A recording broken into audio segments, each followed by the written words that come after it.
Hello दोस्तों, स्वागत है आपका पीयूष एक्सप्लेन चैनल पर। आज हम देखने वाले हैं लायर गेम एपिसोड 17। पिछली बार अकियामा ने योकोया की पूरी चाल को उल्टा करके अपनी शानदार जीत की उम्मीदें फिर से जगा दी थी और अब वो जीत पूरी तरह से उसकी दो जबरदस्त स्ट्रेटेजी पर टिकी हुई थी। पहली ये कि तीसरे राउंड में उसने जानबूझकर नाइट टीम को बढ़त लेने दी ताकि आखिर में वही बढ़त उनके खिलाफ इस्तेमाल हो सके, और दूसरी उससे भी ज्यादा खतरनाक प्लान जिसमें अकियामा चाहता था कि नाइट टीम के अंदर मौजूद उसके 3 गुप्त साथी सीधे उनके एटीएम का पैसा उठाकर डे टीम के एटीएम में जमा कर दें। और पहली स्ट्रेटेजी की वजह से धीरे धीरे दोनों टीमों के बीच पैसों का अंतर कम होने लगा और इसी बीच अकियामा अपने दूसरे गुप्त साथी को भी अपनी तरफ करने में सफल हो जाता है।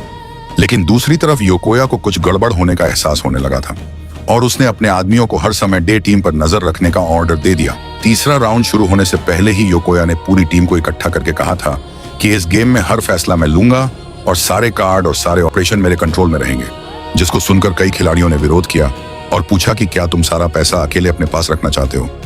लेकिन योकोया मुस्कुराकर बोला कि अगर मेरी बात मानोगे तो इस गेम को जीतना बच्चों का खेल बन जाएगा। और इसके बाद उसने एक नया सिस्टम लागू किया जिसका नाम था करेक्शन पॉइंट सिस्टम, जहां उसने कहा कि आज से तुम सबकी वफादारी अंकों में मापी जाएगी और अगर कोई उसकी हर बात मानेगा तो उसे +1 पॉइंट मिलेगा। अगर कोई मिशन सफल करेगा तो +5 पॉइंट्स मिलेंगे। अगर कोई मिशन बिगाड़ देगा तो -5 पॉइंट्स, और अगर कोई उसके खिलाफ गया तो सीधे -10 पॉइंट्स। लेकिन अगर कोई अपने ही साथी की शिकायत करेगा तो उसे मिलेंगे +10 पॉइंट्स। यानी योकोया ने पूरी टीम को एक दूसरे पर नजर रखने के लिए मजबूर कर दिया था। और इसके बाद उसने सबसे बड़ा लालच दिया, जिसमें पहला स्थान पाने वाले को 300 मिलियन येन, दूसरे स्थान वाले को 250 मिलियन येन, लेकिन 7वें और 8वें स्थान वाले को एक भी येन नहीं मिलेगा। और फिर उसने सभी को उनकी सबसे बड़ी कमजोरी याद दिलाई कि तुम सब पर 200 मिलियन येन का कर्ज है और अगर टॉप रैंक में नहीं आए तो पूरी जिंदगी इस कर्ज से बाहर नहीं निकल पाओगे। इतना सुनते ही सभी खिलाड़ी डर जाते हैं और अब कोई भी योकोया के खिलाफ जाने की हिम्मत नहीं करता। इतना ही नहीं, योकोया सबको एक वॉइस रिकॉर्डर भी दे देता है और कहता है कि अगर तुम्हें किसी पर जरा भी शक हो तो तुरंत रिकॉर्ड करके मुझे दे देना। और अब पूरी नाइट टीम में भरोसा पूरी तरह खत्म हो चुका था, क्योंकि हर खिलाड़ी दूसरे खिलाड़ी पर शक करने लगा था। इसी वजह से उसके साथी अपनी जान जोखिम में डालकर भी उसके हर ऑर्डर का पालन करते थे। और एक बार तो एक खिलाड़ी ने दूसरे खिलाड़ी की शिकायत कर दी और योकोया मुस्कुराकर बोला कि बहुत बढ़िया, तुम्हें 10 पॉइंट्स मिलते हैं। लेकिन जिस खिलाड़ी की शिकायत हुई उसके खाते में तुरंत -10 पॉइंट्स जोड़ दिए गए। और अब हालत यह थी कि नाइट टीम की टीम एक टीम नहीं बल्कि एक दूसरे के खिलाफ खड़ी हुई कैदियों की टोली बन चुकी थी। और यही योकोया की सबसे खतरनाक चाल थी। कुछ ही देर बाद एक खिलाड़ी 100 मिलियन येन हार जाता है और योकोया कहता है कि जैसा तय हुआ था तुम्हारे 5 पॉइंट काटे जाते हैं। लेकिन बात यहीं खत्म नहीं होती, क्योंकि वह अपनी टीम की तरफ देखकर ऑर्डर देता है कि अब इसकी सजा भी मिलेगी और कोई इस बेवकूफ को 5 घूंसे मारे, जो मारेगा उसे 10 पॉइंट मिलेंगे। इतना सुनते ही एक खिलाड़ी तुरंत आगे आता है और कहता है कि मैं मारूंगा, क्योंकि अब इंसानियत से ज्यादा उसके लिए पॉइंट्स की कीमत थी। और धीरे धीरे नाइट टीम एक ऐसी जगह बन चुकी थी जहां कोई किसी पर भरोसा नहीं करता था। हर कोई सिर्फ अपने फायदे के लिए जी रहा था और इसी वजह से योकोया की तानाशाही पहले से भी ज्यादा मजबूत होती जा रही थी। हर सदस्य दूसरे पर शक करता है। किसी को नहीं पता कि कौन पहले नंबर पर है और कौन आखिरी पर। सिर्फ योकोया ही सबकी रैंक जानता है और वह किसी से कहता है कि तुम शायद चौथे नंबर पर हो, लेकिन अगले ही पल वही इंसान सोचने लगता है कि कहीं मैं आखिरी नंबर पर तो नहीं। यही डर हर खिलाड़ी के अंदर बैठ चुका था और इसी डर की वजह से सभी लोग पहले से भी ज्यादा योकोया के वफादार बनते जा रहे थे। और अकियामा समझ जाता है कि नाइट टीम के खिलाड़ियों की सबसे बड़ी कमजोरी यही है, इसीलिए वह कहता है कि वह उन तीनों खिलाड़ियों को डे टीम में लाना चाहता है। लेकिन एक साथी पूछता है कि अगर उन्हें पता चल गया कि 1.9 बिलियन येन एटीएम में छिपा ही नहीं है तो? और अकियामा मुस्कुराकर कहता है कि यही तो हमारा दाम है, जैसे ही वे पैसा लेकर आएंगे हम उन्हें सच्चाई बता देंगे। उस समय दोनों टीमों का बैलेंस लगभग बराबर होगा, तब अपनी जान बचाने के लिए उन्हें हमारी तरफ आना ही पड़ेगा और वही 1.9 बिलियन येन हमारे एटीएम में ट्रांसफर करेंगे। और फिर वो आगे समझाता है कि जब मैं और लंबे बालों वाला खिलाड़ी एग्जामिनेशन रूम में गए थे तब बैंडाना वाले ने जरूर उसे सारी बात बता दी होगी, इसलिए बेहतर होगा कि उन तीनों को एक साथ हमारी टीम में शामिल किया जाए। क्योंकि अकियामा की असली चाल सिर्फ 3 खिलाड़ियों को साथ लाना नहीं थी, बल्कि वह चाहता था कि नाइट टीम के अंदर पहली बार भरोसे का रिश्ता बने, क्योंकि जहां भरोसा पैदा होता है वहीं से तानाशाही टूटना शुरू हो जाती है। और उसी समय अकियामा हिसाब लगाता है कि अभी दोनों टीमों के बीच सिर्फ 200 मिलियन येन का फर्क बचा है और अब उनका पूरा ध्यान नाइट टीम के उन 3 खिलाड़ियों पर था। लेकिन तभी अचानक एक नई अनाउंसमेंट होती है कि 9,99,99,000 कट आउट और सब चौंक जाते हैं। तुरंत सूटकेस खोला जाता है और उसके अंदर सचमुच 100 मिलियन येन मौजूद होते हैं। डाउट फेल हो जाता है और इसी एक चाल से गेम का पूरा माहौल एक बार फिर पलट जाता है। अगला राउंड शुरू होते ही डे टीम तीसरे चेक पॉइंट में प्रवेश करती है, लेकिन तभी योकोया खुद मैदान में उतर आता है और उसे देखते ही अकियामा की टीम घबरा जाती है, क्योंकि उन्हें लगता है कि योकोया हमारी पूरी प्लान बिगाड़ने आ गया। और योकोया एटीएम का बैलेंस देखकर मुस्कुराता है और कहता है कि वाह, दोनों टीमों के बीच का अंतर तो काफी कम हो गया है। इसका मतलब डे टीम जानबूझकर हार रही है। और वह आगे सोचता है कि अकियामा जैसा खिलाड़ी बिना वजह ऐसा कभी नहीं करेगा। अगर वो तीसरे राउंड में हारना चाहता है तो जरूर उसके पास कोई बड़ा प्लान है। और कुछ देर सोचने के बाद योकोया पूरी चाल समझ जाता है कि डे टीम तभी जानबूझकर हार सकती है जब उसे यकीन हो कि आखिर में कुल संपत्ति के आधार पर वो जीत जाएगी। लेकिन अगले ही पल उसे एक और बात समझ आती है कि ऐसा तभी हो सकता है जब नाइट टीम का कोई खिलाड़ी उन्हें पैसा पहुंचाने वाला हो, यानी हमारी टीम में कोई गद्दार है। और योकोया तुरंत शक की सुई बैंडाना वाले खिलाड़ी और लंबे बालों वाले खिलाड़ी पर ले जाता है और पूछता है कि तुम दोनों हाल ही में अकियामा के साथ एग्जामिनेशन रूम में गए थे, क्या तुम दोनों ने उसे कोई जानकारी दी है? और दोनों खिलाड़ी अंदर से घबरा जाते हैं। योकोया अब कोई रिस्क नहीं लेना चाहता था और उसने अपने आदमियों से कहा कि हमारी टीम में कोई गद्दार जरूर है और अब उसे बाहर निकालना ही होगा। कुछ देर बाद वह बैंडाना और लंबे बालों वाले खिलाड़ी को अपने सामने बुलाता है और कहता है कि दोनों को बांध दो।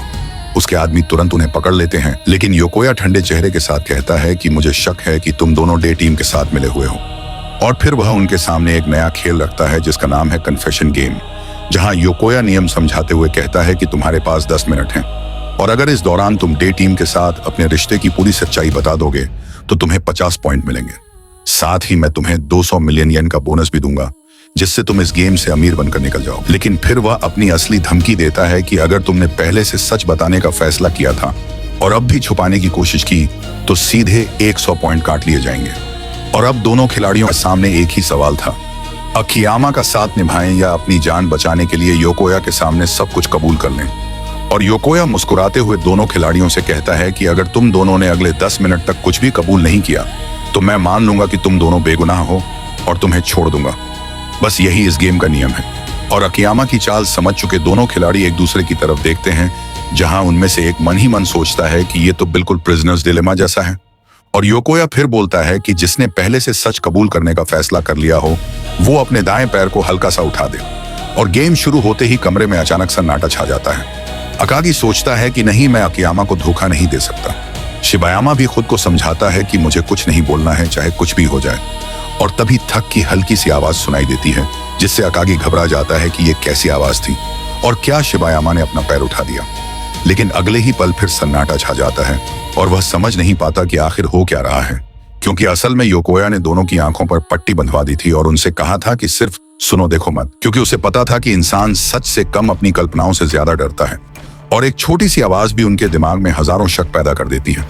अकागी खुद को समझाता है कि डरने की जरूरत नहीं है, अगर हम डे टीम का साथ देंगे तो अकियामा हमें जरूर बचा लेगा। लेकिन अगले ही पल उसके मन में दूसरा ख्याल आता है कि रुको, अगर मैंने अभी सब कुछ बता दिया तो हो सकता है योकोया अकियामा का पूरा प्लान समझ जाए और उसका जवाब तैयार कर ले। और उसका दिमाग पूरी तरह उलझ चुका था, क्योंकि अगर मैंने सच बोल दिया तो मैं अपने ही साथियों को बर्बाद कर दूंगा। आखिरकार वह फैसला कर लेता है कि नहीं, मैं अकियामा पर भरोसा करूंगा। और उधर समय तेजी से खत्म होने लगता है। योकोया बोलता है कि समय खत्म, अब अपनी आंखों की पट्टी खोलो। दोनों खिलाड़ी राहत की सांस लेते हैं और एक खुशी से कहता है कि हम बच गए, शिबायामा हमने कर दिखाया। लेकिन तभी योकोया के चेहरे पर एक खतरनाक मुस्कान आ जाती है और वह कहता है कि तुम लोग सच में बहुत भोले हो। दोनों हैरान होकर उसकी तरफ देखते हैं। योकोया कहता है कि शिबायामा ने तो गेम शुरू होने के सिर्फ 1 मिनट बाद ही सब कुछ कबूल कर लिया था और उसने बाथरूम में जाकर पूरा प्लान मुझे बता दिया। यह सुनते ही अकागी गुस्से से चिल्लाता है और शिबायामा शर्मिंदा होकर जवाब देता है कि मेरे पास कोई दूसरा रास्ता नहीं था, मुझे लगा तुमने पहले ही मुझे धोखा दे दिया है। मैंने जो आवाज सुनी उससे लगा कि तुम कबूल कर चुके हो। और योकोया हंसते हुए कहता है कि इंसान ऐसे ही होते हैं, आखिर में हर इंसान अपने फायदे के लिए अपने साथी को धोखा ही देता है।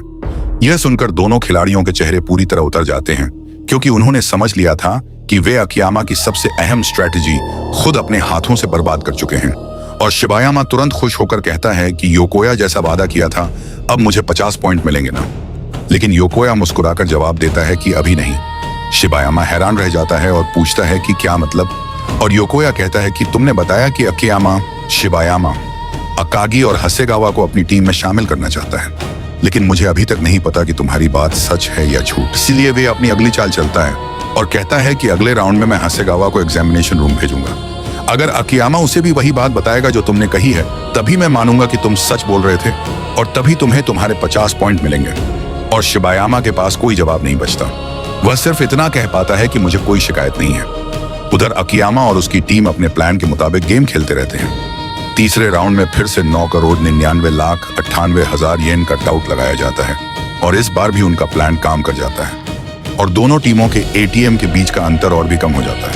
अकियामा की टीम खुशी से कहती है कि अब तो अगले ही राउंड में हम बाजी पलट सकते हैं और अकियामा बोलता है कि सच कहूं तो मुझे लगा था योकोया जरूर कोई नई चाल चलेगा, लेकिन सब कुछ हमारी उम्मीद से कहीं ज्यादा आसान रहा।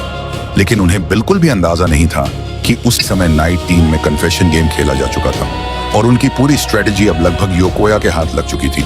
और इसी बीच हसेगावा एग्जामिनेशन रूम की तरफ जाता है और वह मन ही मन सोचता है कि अकियामा प्लीज समझ जाना कि योकोया हमें टेस्ट कर रहा है। अगर तुमने मुझे कुछ नहीं बताया तो योकोया शिबायामा की बात पर यकीन नहीं करेगा, लेकिन अगर तुमने वही प्लान मुझे भी बता दिया तो हमारी पूरी स्ट्रेटेजी उसके सामने खुल जाएगी। और अब फैसला पूरी तरह अकियामा के हाथ में था।